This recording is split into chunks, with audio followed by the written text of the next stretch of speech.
Hey everyone, welcome to another edition of the Bolt City Podcast, courtesy of Odyssey. It's a good day today. Chargers, they win 25-24 over the Arizona Cardinals. And man, there's a lot to talk about today, guys. But right now, I'll ask you, emotions, where are you at after this exciting win? I'm shocked. I never thought he was going to go for it in that situation. I'm obviously happy he did. Dave and I watched the game together. I said, I don't like this decision at all because I thought we could have done it in overtime, but it worked out, so I can't complain. Yeah, it was a stressful one. When I saw that one, him going for it, one, I loved it, but two, it was like, all right, this is a heart attack coming for me right away. It's like the verbal meme of South Park episode of the guy putting his nuts in the thing and he's just pushing it in the trailer. That's exactly what I thought of right away. I'll take that every single time. Oh yeah, I'll take that, man. I love it. Chargers win. I can't wait to see it on Hard Knocks too in a week for the icing on the cake. But yeah, I mean, you guys watched it together. I bet I would have punched at least something for like a 5 to, I don't even know, pretty much all the game. I don't know. My brain's stupid right now. You know what? I tell you what, I was disappointed by the way the game started and the way it was going. And then Josh says, he goes, the Chargers are going to win this game, right? I go, how do you figure? They always come out of halftime and just basically do nothing in the third quarter. And he goes, this is the way it goes. We either start off slow and play really good at the end, or basically we're going to do the opposite. They're going to win this game. I lost complete faith. I'm not going to lie to you. I think seeing the team is struggling, you could see they couldn't keep people off of Justin Herbert. When they finally do score the touchdown and things went their way and they're going for two, I think the reason for me I didn't want them going for two at that moment was I needed a rest for my heart, as you kind of said, Mario, right there. Like, it was just too much at one time. Like, I call a timeout just for me, just so I can get it under control of what's going through all the emotions you're feeling right now. Man, I loved it. I loved the play call at the end was outstanding. And I know we get on the coaches all the time, but I love how they cleared Keenan Allen out to get the ball to Everett. I thought it was a great play call. I thought it was extremely exciting. And, man, this team is fighting. They're still in it. I mean, can you imagine if we were in Arizona, guys, and you're a Cardinal fan, and it's one of those games you got to get in the car and now sit in traffic? I mean, you're sitting in traffic right now as we're doing the show, just 8 million F-bombs, right? You are losing your mind that your team blew it again. Oh, I love that. Yeah, Cardinals. Yeah, me too. Cardinals. Yeah, forget them. Yeah, no, it's great. If we would have lost this game, I'm not going to lie to you, I would have been really, really negative on the show, saying you leave Brandon Staley and Joe Lombardi on the tarmac. Because during the game, as Mario said, during the game, I was really frustrated. I think every Charger fan during the game was cussing up a storm and punching things they probably shouldn't have punched. But, the win is a win, so I'm going to take it as a positive. But I think you also need to look back on what happened during the game and address the offensive line is maybe the worst ever right now. It seemed like Justin Herbert has negative time to throw the ball. Right when he catches the ball, somebody's right there in his face about to sack him. So we got to figure out what the hell's going on with our offensive line. Player stepped up like Gerald Everett. Like you said, great play call. Having Eckler go out in motion. Keenan Allen used him as a decoy, and then Gerald Everett wide open. You can't do anything better than that. So I'm happy about how we finished the game. I like to be better from the very beginning to the total end of the game, put it all together. Yeah, Josh, honestly, kudos to you for keeping confidence in this team, because to start that game, I was ready to turn it off. I was like, they're giving up over 7 yards per carry. The offense looks terrible. I was ready to throw in the towel. I was just banking on Cliff Kingsbury being the most classic Cliff of all time and jumping off a cliff and letting the Chargers win. And he kind of did that in every single way possible that he could. But I'm with you guys. The play calling towards the end of that game was incredible. I loved the riskiness of it. I loved the Keenan Allen clear out. I loved about everything that Lombardi was honestly doing towards the end of the game. I love that Herbert kind of took the running game in his own hands a little bit, where, he's realizing they don't have a spy on me at all. We can't really run the ball. We're trying to push the ball really far downfield. I'm just going to take my 15. I'm going to take the 10. I'm just going to keep doing this over and over again. That was a big thing for me, was Herbert realizing that and making that transition, because other than that, I mean, we couldn't run the ball on them at all, but they were able to adjust. Playoff teams adjust. Playoff teams power through. And now we sit at 6-5, still in control of our own destiny. Yeah, the fact that you said playoff teams. I mean, we're looking at other teams who are falling short over the weekend and saying, okay, what are you going to do? Are you going to step up and take advantage of this? Or are you going to sit there and get back on that plane and go, man, I don't know what our future is. As you said, you go to 6-5. There's some big losses around the league.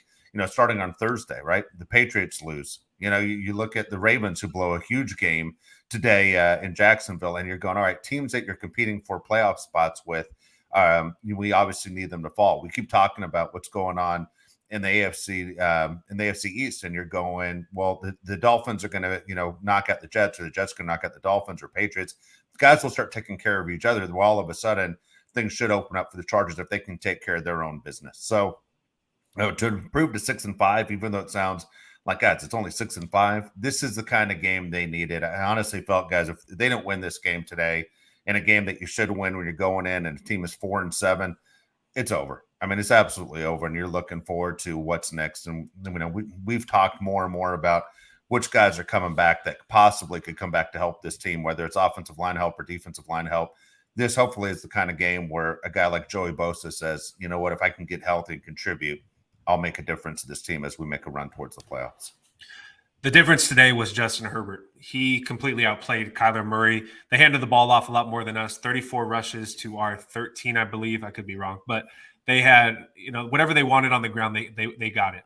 James Conner couldn't be stopped. Our defense was invisible until 5 yards down the field when he got touched finally. So the fact that they even won this game was such a bad I don't think it was a bad game plan. They just don't have the players to compete right now in the run game. The fact that they won this game with such a bad group of guys is amazing. Justin Herbert, like I said, had like 1 second to throw the ball at the end of the game. He got it done. Austin Eckler had 15 targets. I always say if he leads the team in targets, they're probably not going to win. He led the team in targets. They still won. And Keenan Allen always makes a difference, man. Him just being on the field, him being a decoy at the end of the game just shows you how much respect other teams give him. And he played well, man. I'm really proud of the group of guys. DeAndre Carter led us in receiving yards. Josh Palmer had it in 56. Those are the types of things you need to do to get a win. Because if Derwin James isn't making plays on that defense, we get blown out today. Yeah, it's almost like someone should have said he was like the key defensive player of the game or anything. I can't believe no one said that. That'd be good analysis. Yeah, but I'm gonna be completely honest with you guys. When I kind of look at this game, I get frustrated with honestly, I get really frustrated with the defense because I look at it as they did come up in spots where we needed, right? Like Derwin James made 2 big plays, right, that we really needed. Yeah. And they had that huge stop with a huge sack, keep Cardinals pretty pinned down to their own end zone. Played great in that matter. But the fact of the matter is the thing I kept looking back. I looked back at a rundown on Thursday. The Cardinals were 21st in rushing offense. 21st. They were not a top rushing team. And they blew our doors off. They ran all over us. That to me, I could have stopped thinking about that the whole game. This is not a good running football team, and they still just shoved it down our throats the whole time. Look, I know we're not a strong defense when it comes to stopping the run, but we got to at least do good against the teams that also suck at running the ball. If we match suck and they suck, we got to make sure we're not the one that sucks more. That's all I want. That was just my thing just headed into this. I kept looking back at those stats and going, that is just something that's just really not good. It leaves a bad taste in my mouth after a win. Okay, well, look, here's the deal. That's an understatement, all right, on how bad the Chargers are on stopping the run. Look, it's Arizona, and James Conner ran for 120 yards today. Kyler Murray averaged 8 yards a carry today. I mean, they were ridiculous. But when the announcer said today that the Chargers are the worst run defense since the Super Bowl era, oh my gosh. I mean, you should have followed that up with, by the way, they faced Derrick Henry in a couple of weeks.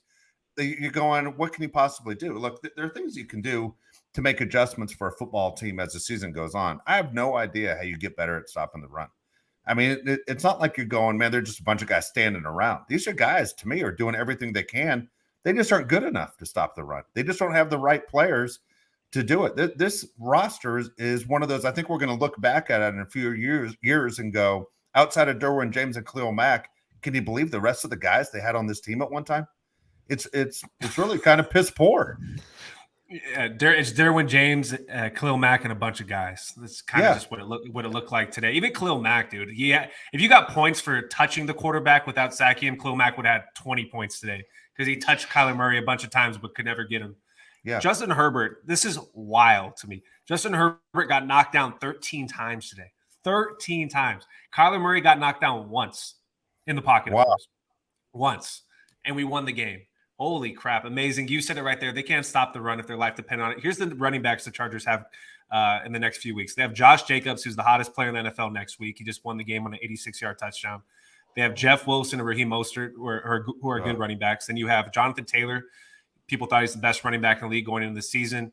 And Derrick Henry the week before that. So the next 4 games, the Chargers play really good running backs. I don't think it gets any easier. James Conner's a good player.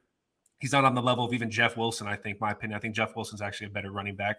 So who knows what happens. If you can't stop the run and you can't protect Justin Herbert, I don't know how we pull out some of these games, but crazier things have been done, I guess.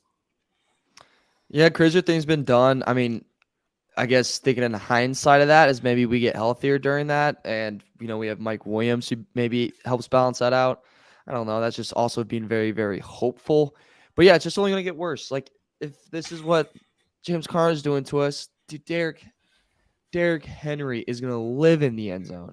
He's literally going to live there. Like, he's going to be paying rent by the first quarter. Like, it's going to be hard to watch. But if we have the beautiful Justin Herbert, that's going to take us. That's at least going to keep us in the game. It's just, when are we going to show up in the moments? And if we have days like today where Derwin James or, a Mac, or I'll even throw Tranquil in that category, can make that just amazing play, that just amazing stop, that amazing pick, that amazing sack, that amazing tackle for loss, then I think we can be in good shape.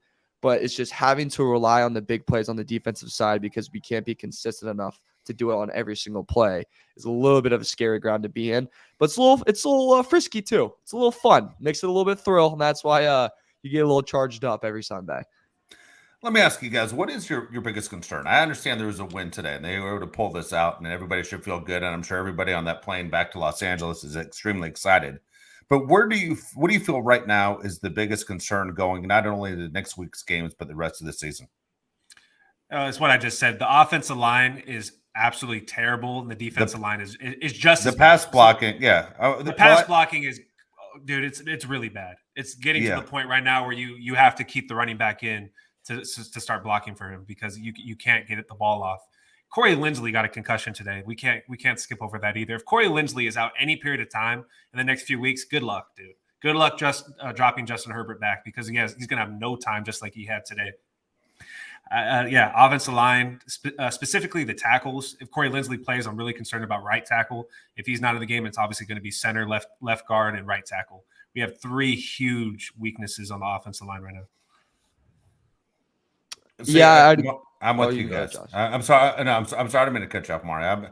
I'm just saying. Here's what bothers me about the offensive line, and tell me, Mario, if I'm right on this one. Defensive line, yeah, it's a major concern when you can't stop the run, Mario, as you're saying.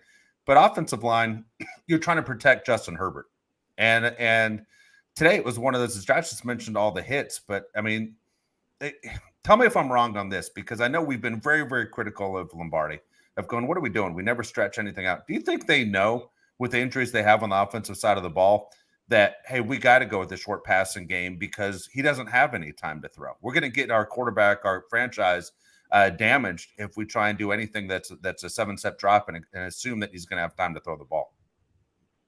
Yeah, you're right. You're 100% right. Sorry, Mario. You're 100% right. If you watch the Tennessee Titans play, they run the same exact offense that the Chargers do.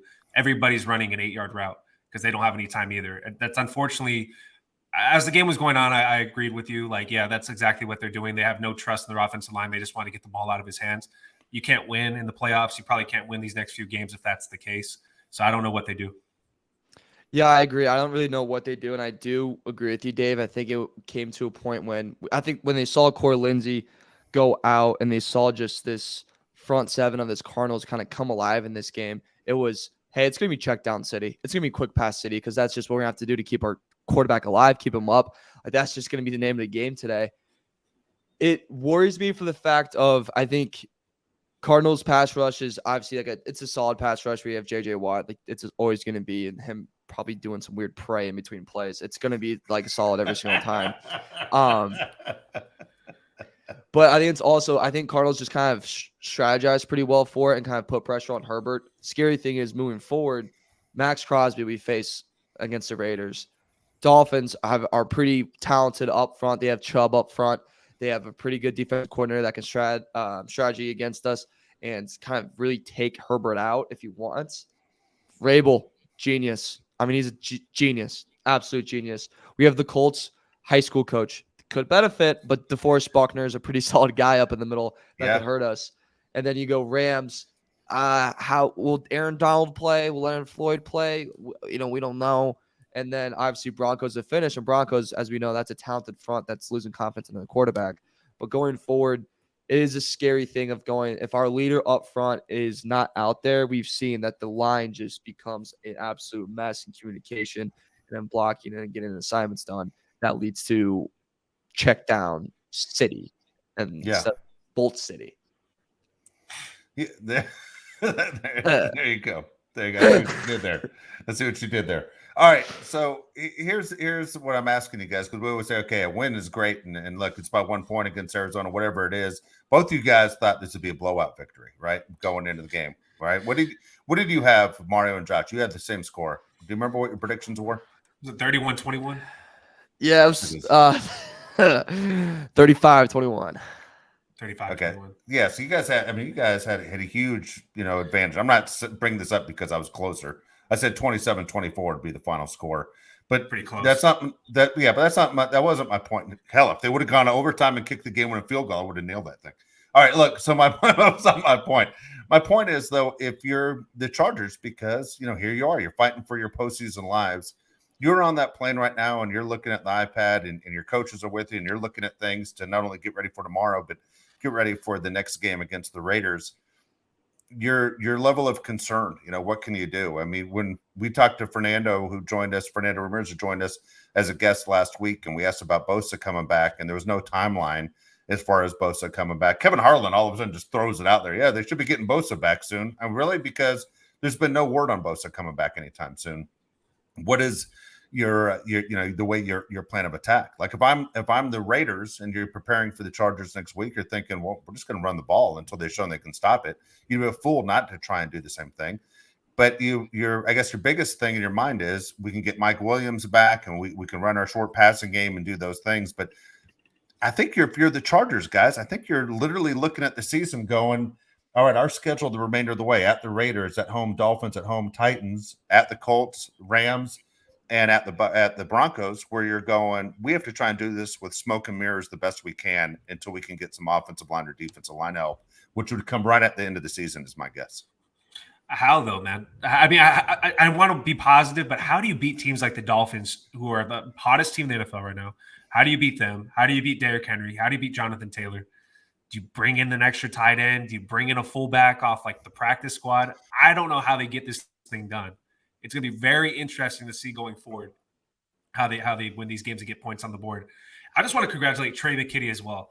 It's amazing how every time he gets in the game for his 5 plays, one of them's a penalty. It's absolutely unreal, dude. He's the human drive killer. It's absolutely insane how he does that every game. Like, dude, just don't hold the guy or don't block downfield, like the basics of football. What the hell are you doing? That just comes down again to the Chargers not having a second tight end. I think it's also killing the team. It really hurts. And if we're gonna talk about like our the backup guys, we gotta mention our savior, Bandy coming in and getting that fumble recovery. It's huge. Talk about a moment, his shine. Like, I hope he gets in Chargers Ring of Honor and it's just that play. Because I tell you what, in all seriousness, I think like if we don't get that ball, there's a major change of momentum in that game. Like there's a major one. And like that's all credit to him for just hustling and doing it and just being the most classic like short guy out there, like no name or just doing the little things. But it's just like you said, it's like that moment of we're asking guys to go outside of their roles to do things that they're not really capable of doing. That's not really like fair to them. I remember there's a guy, I'm blanking on his name, but he did like 12 plus years in the NBA. And they were like, what's the biggest problem when you were on the Knicks? And he was like, well, I was at most 12 points a game guy. And you're asking 20 of me. That just wasn't going to work. You can't be doing that. And I think that's the fault sometimes in Chargers that, Gerald Everett is a solid 2 tight end. I love him. I love him to death. I'll die for him. But he's a 2 tight end. You know what I'm saying? Like, he's a 2. He's not a 1 tight end. He's not a tight end you can count on. Yes, did he come up in great moments today and make catches this year that we need him to? Yeah. Besides 1, yeah, he has done that. But he's a 2 tight end, and we're asking him to be a 1 tight end. That's a big ask as a position that's pretty needed in order to win in the NFL. I think especially in this offense, you need a tight end that you can rely on. I mean, we've seen what happens whenever it goes down. I mean, if you don't have an offensive line, you have to have a tight end that can now, do both things, can block and catch the ball, especially when you don't have time to throw. Just someone to sit there and find the open space.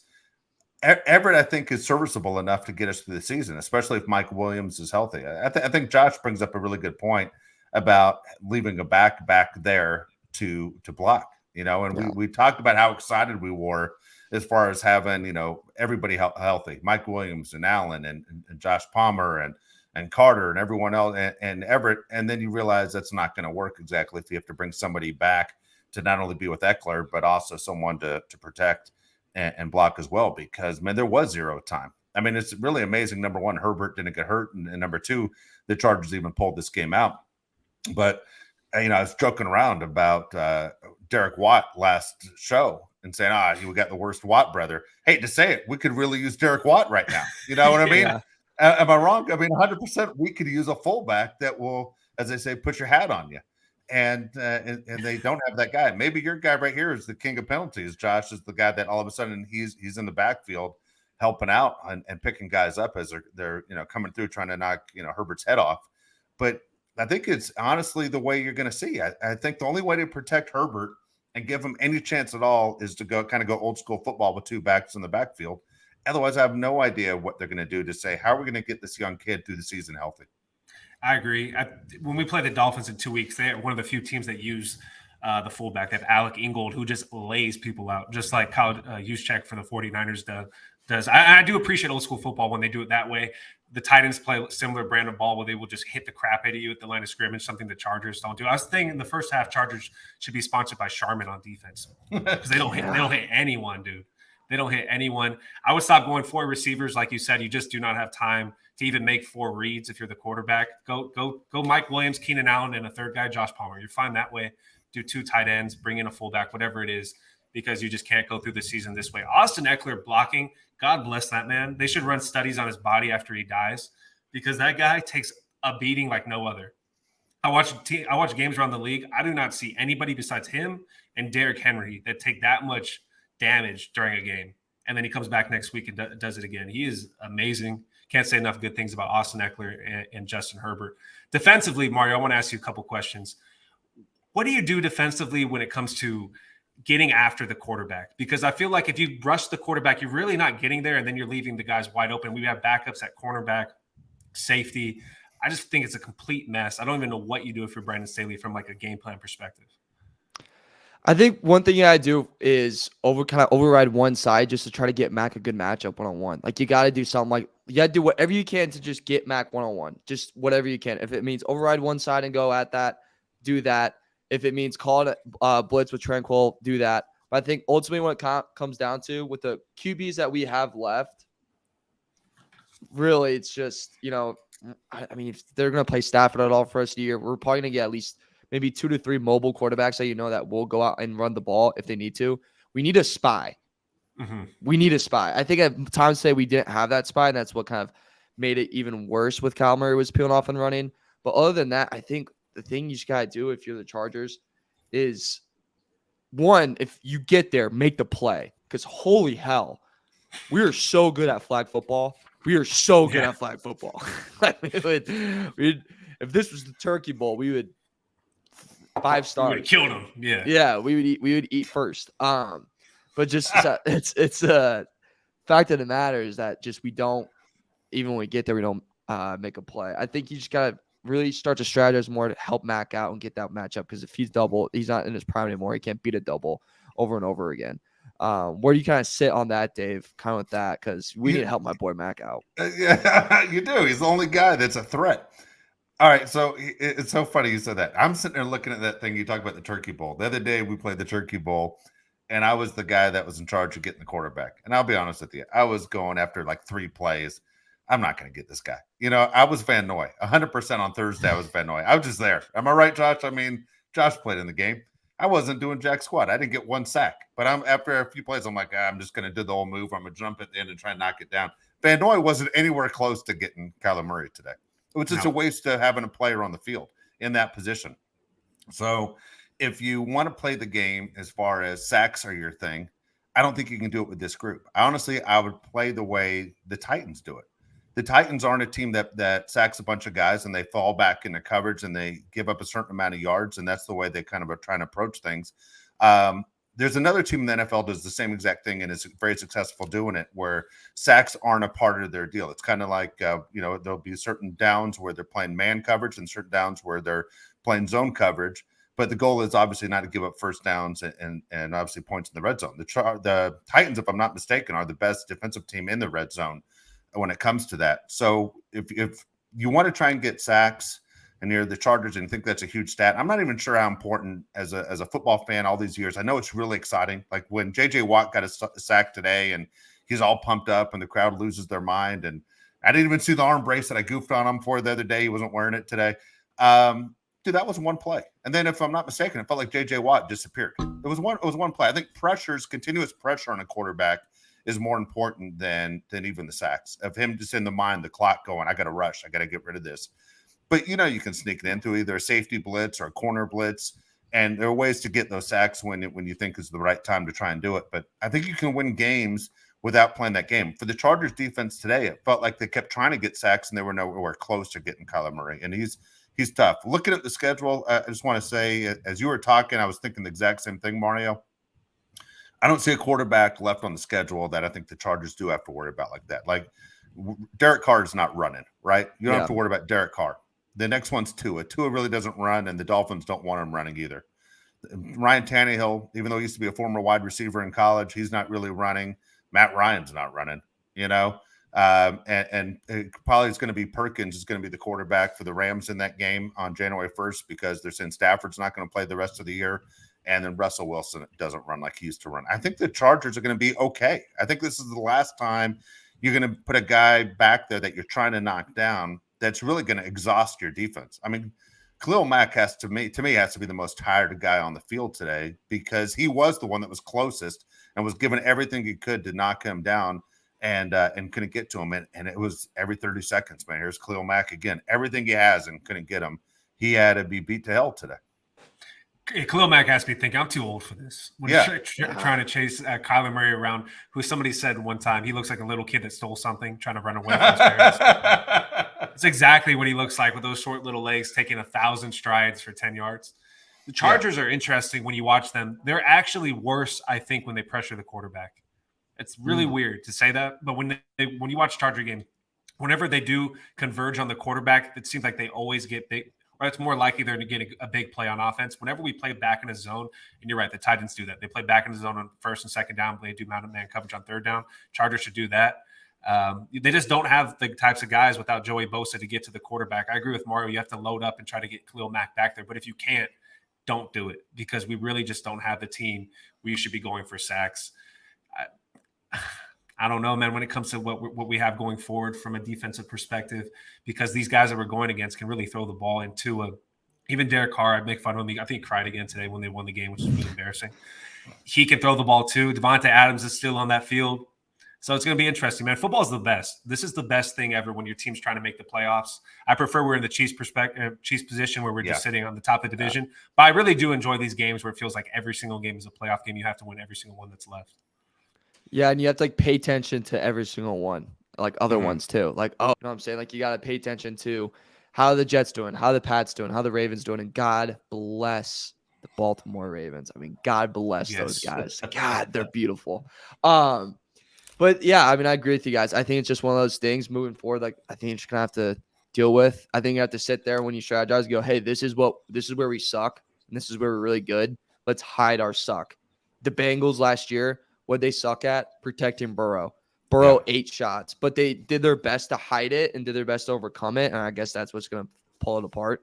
So, yeah, Chargers, we're going to have to overcome it. And we're going to have to hide it. We're going to have to hide it by great play by Herbert, great play by Eckler, Allen, Williams. That's what we're going to have to do until Bosa kind of feels like he's 100%, and until he's healthy, it's just something we're going to have to face. I do think, though, if he does come back, to your point, Dave, we do not play a lot of mobile QBs. That could come to help us a lot.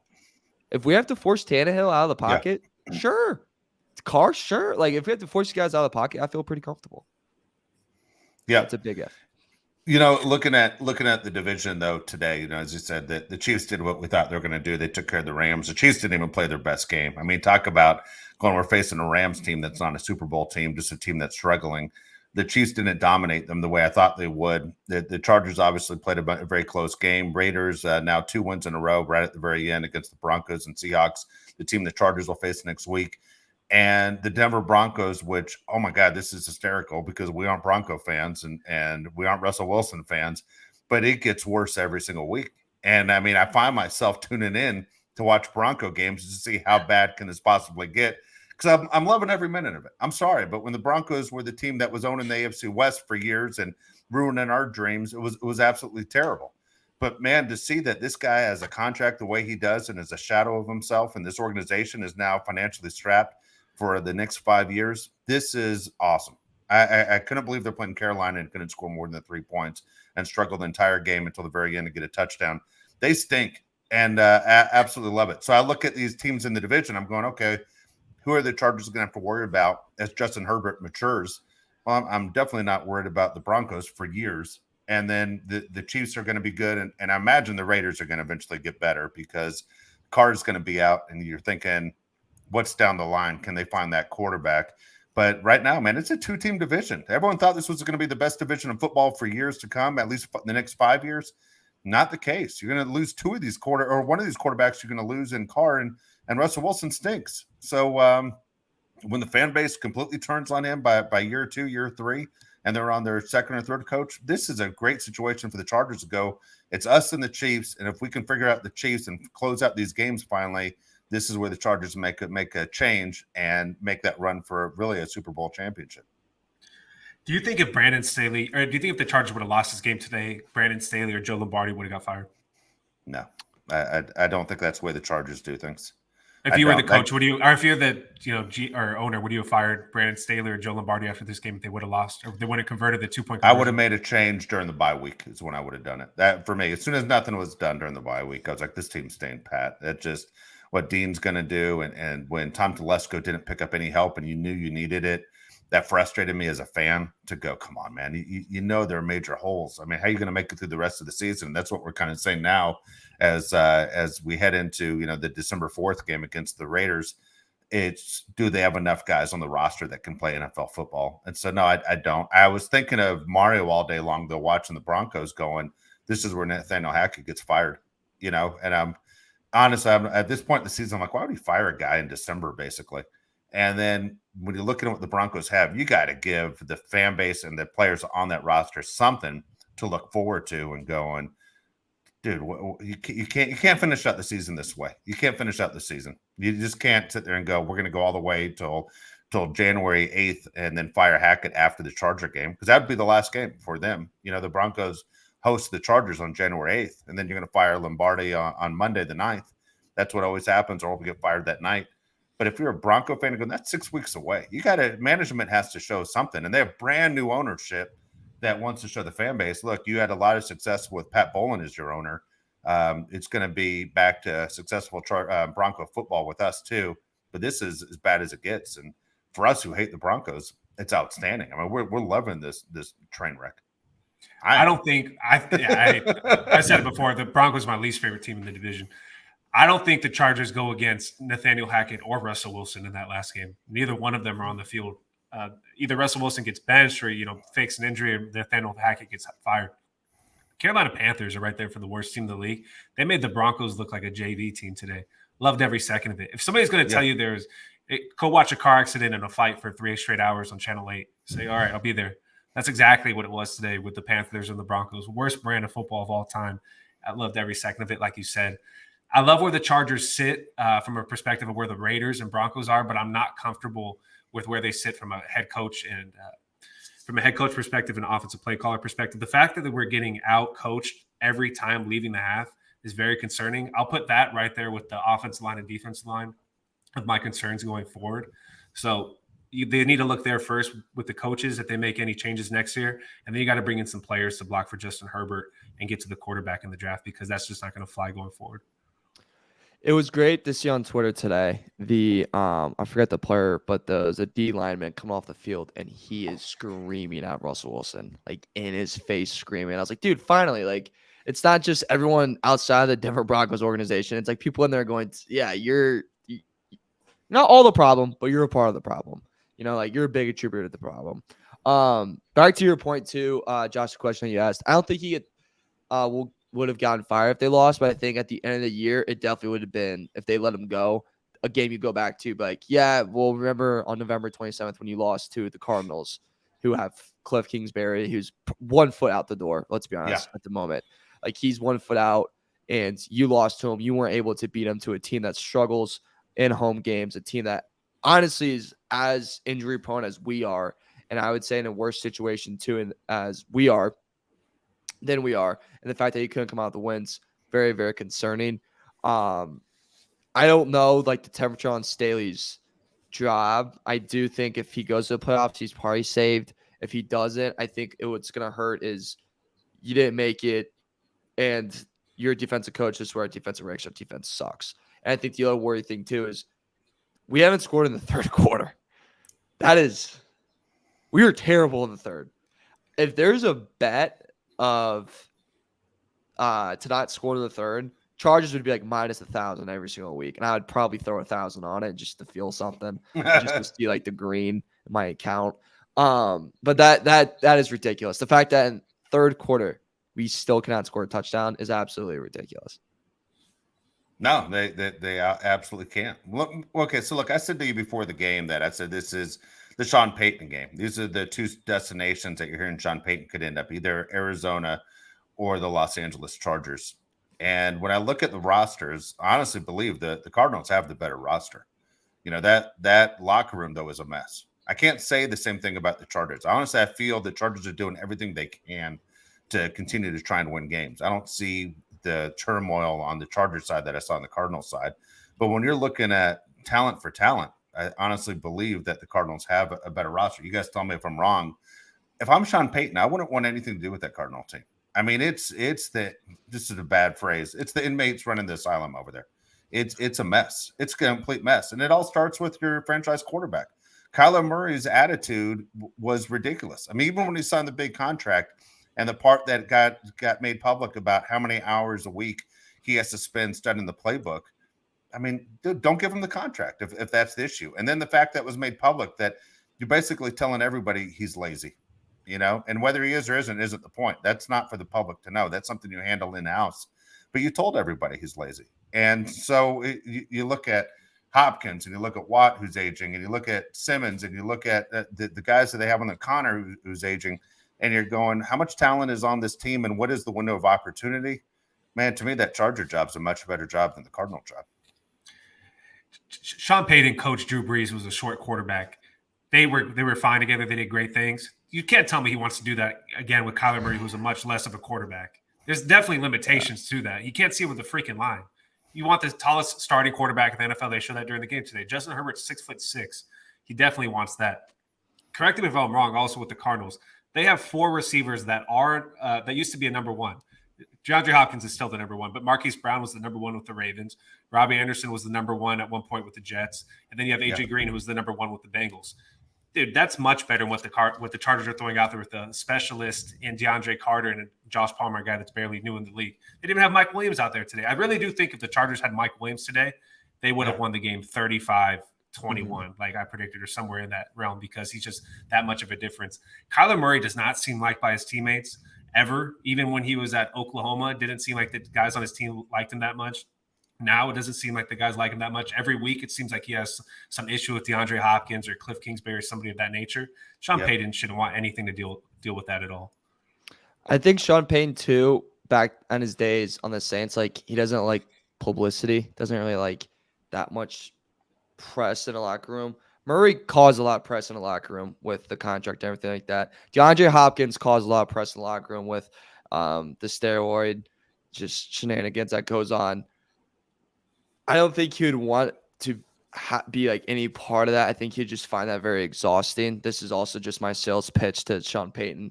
I think you'd think this exhausting, Payton. You'd hate that. It's not that nice in Scottsdale. I heard it's the most overrated spot in the world, actually. I heard it's just not that good. It's like the, it's not the California hot. You know what I'm saying? It's not the California hot. It's not the California love as I sit in the Midwest. It's like, it's the Scottsdale desert heat. You don't want that. But in all seriousness, I do think like he just wouldn't Kyler Murray. I agree. Kyler Murray situation. I think he'd want DeAndre Hopkins and him don't seem like they get along spectacular. I don't think he'd want any part of that. I don't think he'd want any part of Denver either. That place is just a disaster. But I got to ask you guys this because we mentioned before that we feel in a better spot than them, but we face them next week. They've put a couple games in a row. Are you guys worried at all by the Raiders? Are you getting a little anxious about them? I'll tell you what, this is the worst time to face the Raiders. Like I literally was looking at the schedule going, man, I cannot wait till they face the Raiders because the Raiders are at an all-time low. I mean, there's rumors their coach is about to get fired. And the fact that Carr is about to be let go out of his contract when the season ends. And Devontae Adams is upset because they can't find him. There's so many things wrong with the Raiders. It's amazing what winning does, right? Winning cures everything. All of a sudden, a dramatic win against a team inside your division in Denver. Devontae Adams catches the game-winning touchdown pass last week. Today, Josh Jacobs runs for 80-plus yards and overtime to win the game. The Raiders, man, are in an all-time high. I mean, they're coming back to a home game after winning 2 big games on the road. Not too many people picked them to beat Seattle. I mean, Seattle wasn't really the surprise of the NFL, and then now they're starting to show what we thought Seattle was going to be.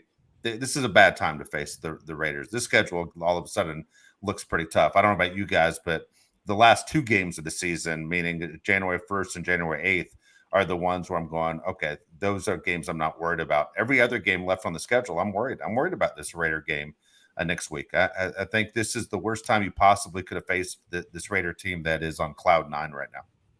How could you not be worried about this Raider team right now? Their 2 best players are the 2 places where the Chargers have the most problems. Josh Jacobs, as I mentioned before, can't be stopped. Chargers also can't stop any running back, so that's bad.